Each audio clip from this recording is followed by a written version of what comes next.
You are not sleeping well, but don't worry, I'm here to help.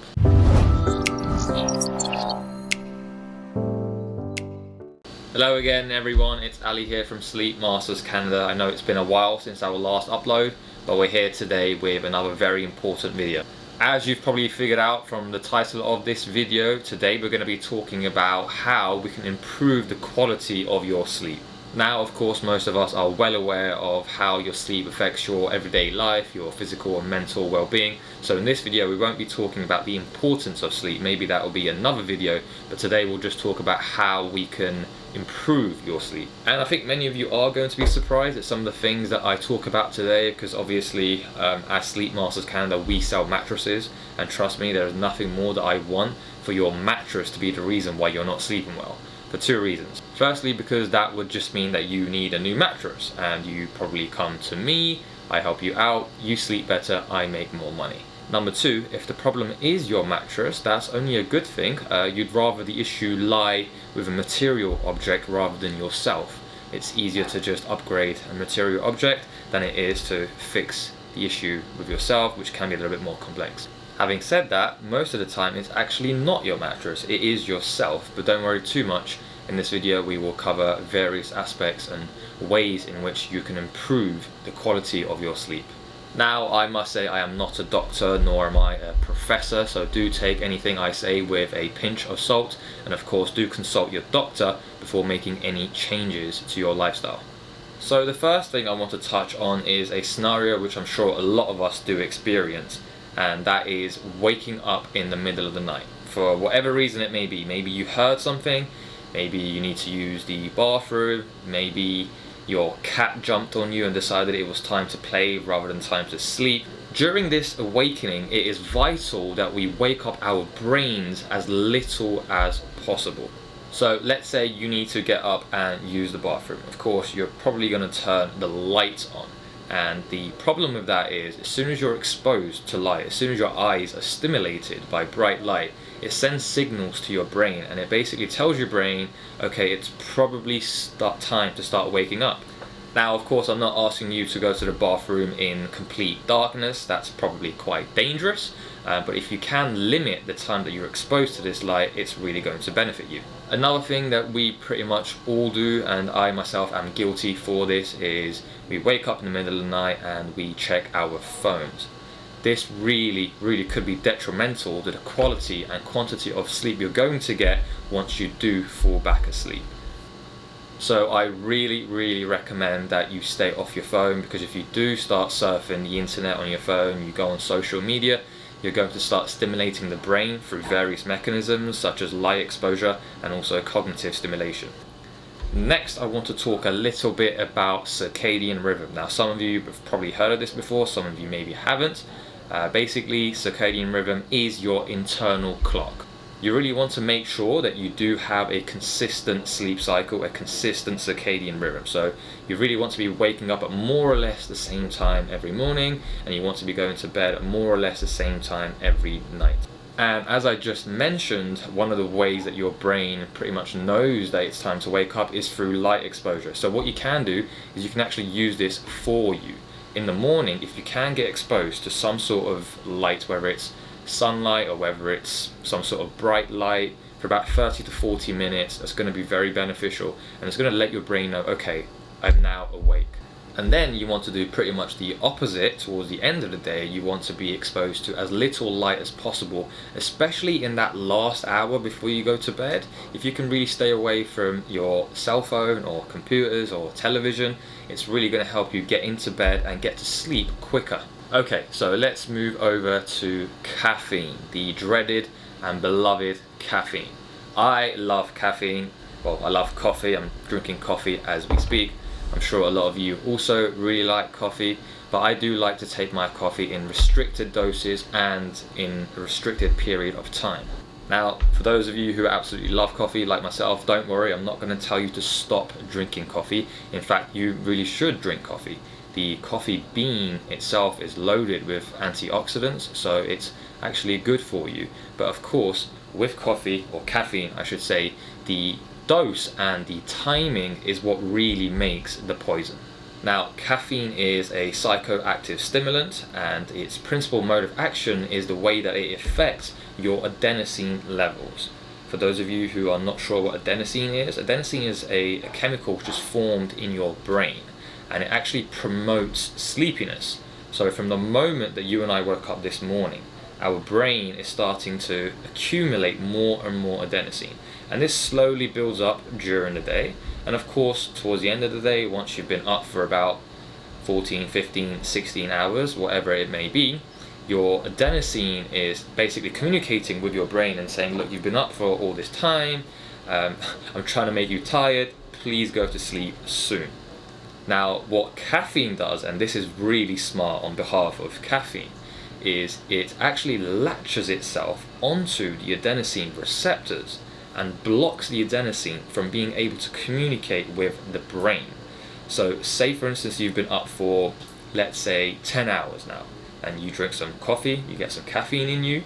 Now your brain is not able to communicate with all of that adenosine, and even though you've been up for about 10 hours, your brain now believes that it's only been up for 2 or maybe 3 hours, and you feel this sudden rush of energy, you feel awake. Now the problem is, whilst your adenosine receptors are hijacked by caffeine, your brain doesn't stop making more adenosine. So you're still producing plenty of adenosine, which is unable to communicate with your brain. But what happens is, once the caffeine slowly starts to get out of your system and lets go of the receptors, lets them free, now you have all this adenosine which rushes to the receptors all at once. What happens then? You feel this sudden rush of fatigue, you feel tired, you crash, and that's what we call the caffeine crash. So the next time you have a caffeine crash, just know that your brain has been spoken to by a load of adenosine all at once. Now you may think, okay, well, what's wrong with that? If I crash, I'll just go to bed and sleep. Yes, that's technically not wrong, but like I said, it's the timing and the dose which makes the poison with caffeine. So say for instance you are someone that goes to bed at 10 o'clock. I'll take myself as an example. I go to bed at pretty much 10 o'clock every night, pretty much. And it takes a while for caffeine to actually get out of your system, longer than you may think. So myself, I'll actually stop taking caffeine, and I recommend that most of you do the same. Stop taking caffeine about 8 to 10 hours before you go to bed. Now I know that may seem like a long time, but it really does take a while for caffeine to completely get out of your system. So for myself, I would probably stop drinking coffee or any kind of caffeine round about midday, round about 12 o'clock. Now it goes without saying that we are all different and we have different sensitivities to caffeine.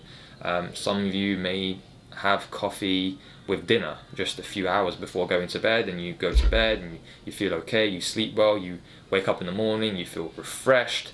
If that's you, then by all means keep doing what you're doing, don't change anything. I love coffee. But yes, for the most part, you should stop taking any caffeine around about 8 to 10 hours before you go to bed. Next, I want to talk about alcohol. So what happens when you have a glass or two of wine with dinner? Now, alcohol can be a funny one because a lot of people do believe that it's a sleep aid, when in reality, alcohol is anything but a sleep aid. Yes, it may actually help you fall asleep quicker, but that doesn't mean that the quality of your sleep is going to be great. So what will happen is, yes, you will lose consciousness quicker, but you won't sort of naturalistically fall asleep and achieve deep sleep quicker. Another thing about alcohol is that it will fragment your sleep, and let's not forget that the quality of your sleep is just as important as the quantity of your sleep.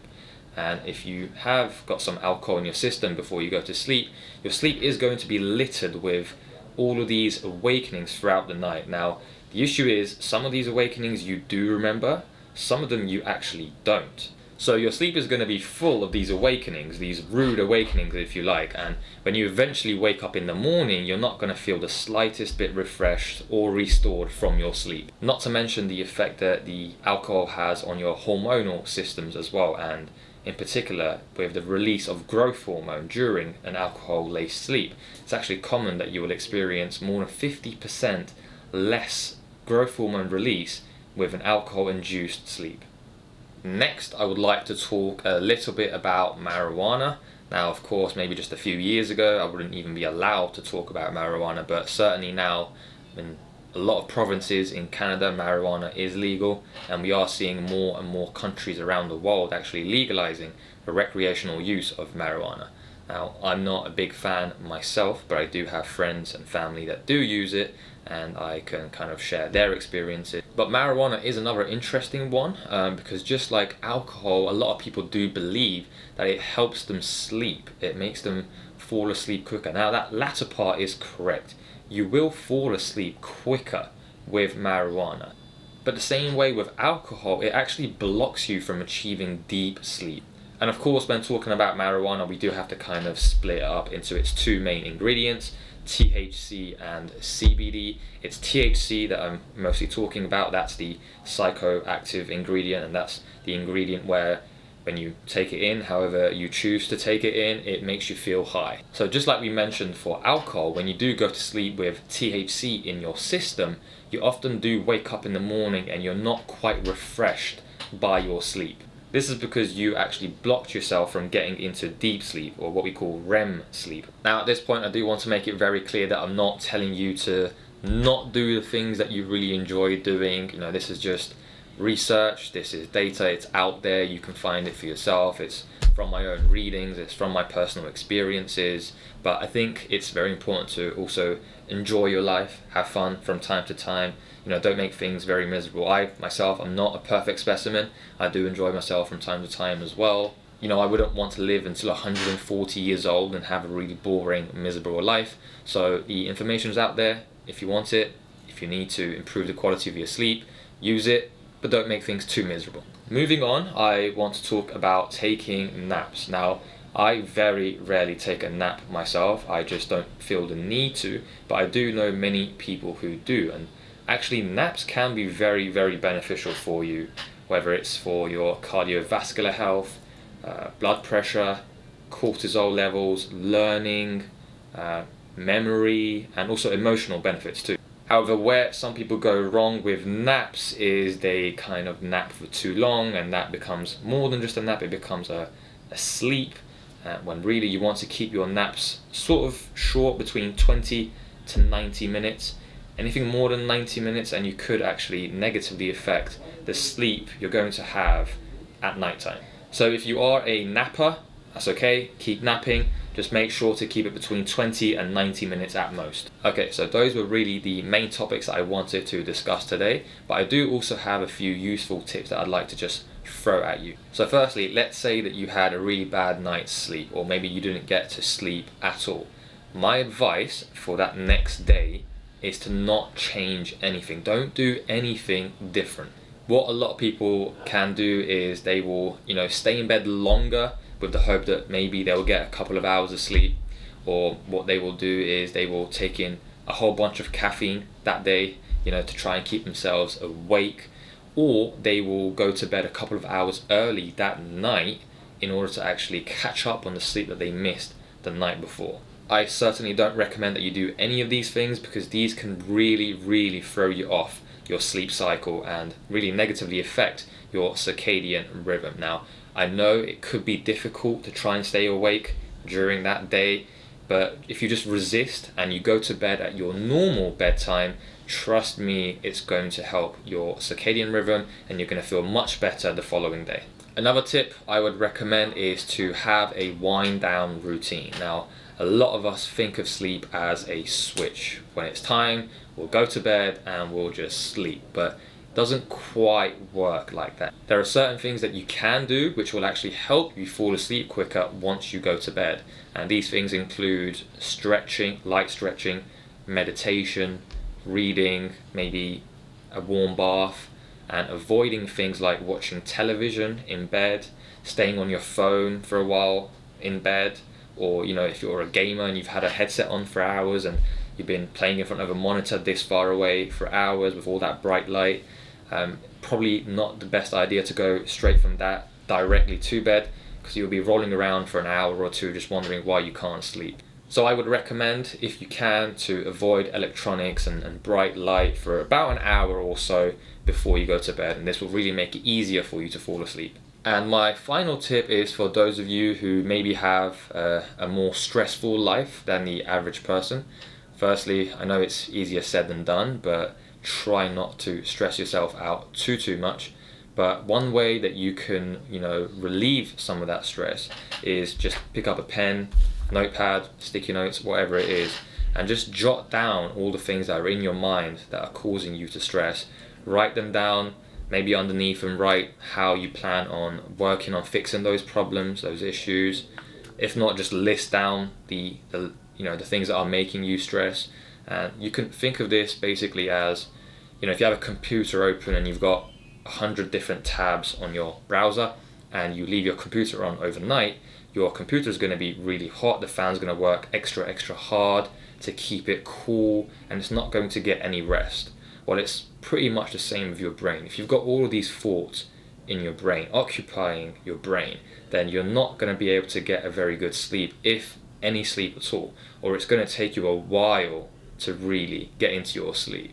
So you can, basically vomit out all these ideas, all these thoughts, put it down on a piece of paper, and believe me, that will be really beneficial in, getting you to sleep quicker and getting a better quality sleep. So that's pretty much it. But just before I let you go, if you are one of those people who truly believe that you have everything in check and you are 100% sure that it's your mattress that's preventing you from getting a good quality sleep, then don't worry too much. I'm here for you. I can help you find a mattress that's actually going to work for you and aid your sleep. Of course, we are all different and we need different features from a mattress in order to get the best pressure relief, get the best sleep. And I often get the question, what is the best mattress? And my answer is the same every single time. There isn't one. There really isn't a one-size-fits-all mattress, but there certainly is a mattress that is best for you and each individual person. And I'm more than happy to help you try to find that. So if you are someone who does need help finding the best fit mattress for yourself, no problem, just email me, info@sleepmasterscanada.com. Now what I will need is some key information. I need to know your height, I need to know your weight, whether you are a back, side or stomach sleeper, whether you sleep alone or you have a partner. If you do have a partner, then I need to know that information for your partner as well. And I'll make sure to get back to you as soon as possible with a couple, maybe a few options at most, of the mattresses that I believe is going to be the best fit for you. I'll try and make it as easy as possible. That's all I have for today. I hope you found this video really useful. If you did, please give it a thumbs up. If you think that this video could be useful for others, then please do share it. For now, thank you so much for watching, and I shall see you soon.